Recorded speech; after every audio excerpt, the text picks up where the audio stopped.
Hello mga mima! Dahil birthday ng anak ko, nag-set kami ng swimming. So ito na nga, bibili na kami ng cake. Ito ang gusto niyang cake dahil big boy na daw siya. Rodilla Siema cake, ayaw na ng mga character. So yan yung sikat na bridge sa amin, Malagonlong Bridge, madadaanan mo yan. So bandang Palali na kami guys. Malayo-layo rin tong biyahe namin. So andito na kami sa Mauban, Quezon.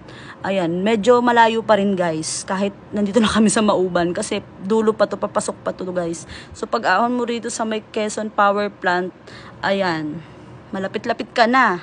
So, andito na nga kami sa Sampitan, guys. Ayan, mga 3 hours din kami nagbabiyahe kasi naka-tricycle kami at naka-motor. So, medyo mabigat yung tricycle namin dahil may mga pagkain tong laman. So, pagdating, syempre, magpapahinga muna tayo. Ayan, o, ganda-gandahan naman.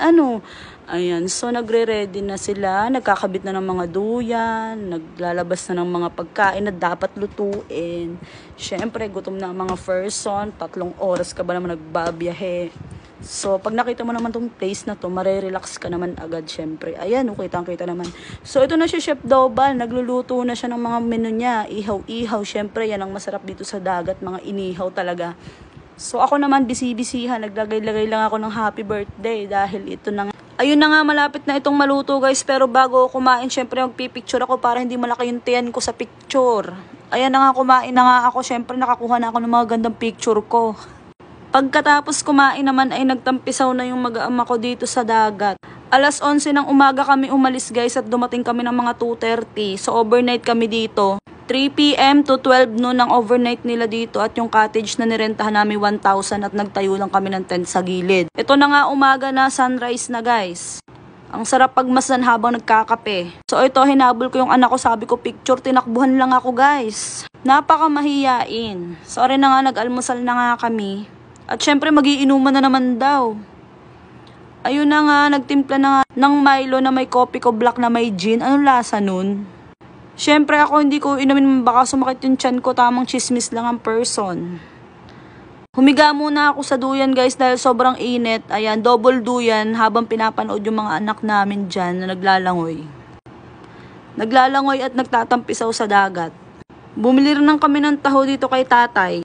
Ayun na nga, nilapitan ko sila at tutong na. Sabi ko umahon na. Syempre, papayag ba naman akong wala akong video? Ayan, welcome to Sampitan guys. Dahil maarte ako. Sabi ko sa kapatid ko, videohan mo ako simula sa labas. So, ito na, panoorin nyo guys. Ito yung mga rate nila, 100 sa matanda, 80 sa bata, 6 to 13 years old. May mga PWD discount din sila ditong ino-offer. Maraming taong nagdadatingan kasi Sabado ngayon. Located ito sa Barangay Cagsiay 2, Mauban, Quezon. Marami sila ditong ino-offer na rooms, function hall, kubo, big groups kayo or small groups man kayo, meron sila dito. Marami din sila ditong CR. Hindi ko lang alam yung mga presyo ng mga big rooms at small rooms nila dito. So ito, may mga pa-flag sila dyan ng Squid Game. Napakalinis ng lugar, napaka-relaxing. Safe na safe kayo dito kasi may gate sila sa labas, may garden sila.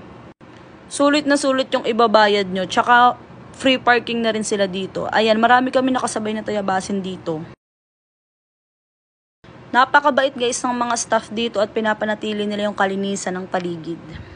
May pakubo sila dito at pwede kang mag-aura-aura, arte-artehan, ayan, emote-emote, picture-picture. Ayan, pino ang buhangin nila dito at malinis talaga. Hindi ko malaman bakit sila nakatingin sa akin, bakit kaya nakatingin sila sa akin. So ito na with my family, father, mother, brother, and my husband with my 2 kids. So, busy-busy yan ang mga bata naglalangoy. At itong dalawa naman to may trip pa bago umuwi. At ayan na nga, umuwi na kami guys. Maraming salamat sa nanood. Mua. Thank you. Sampitan Beach Bacana, man.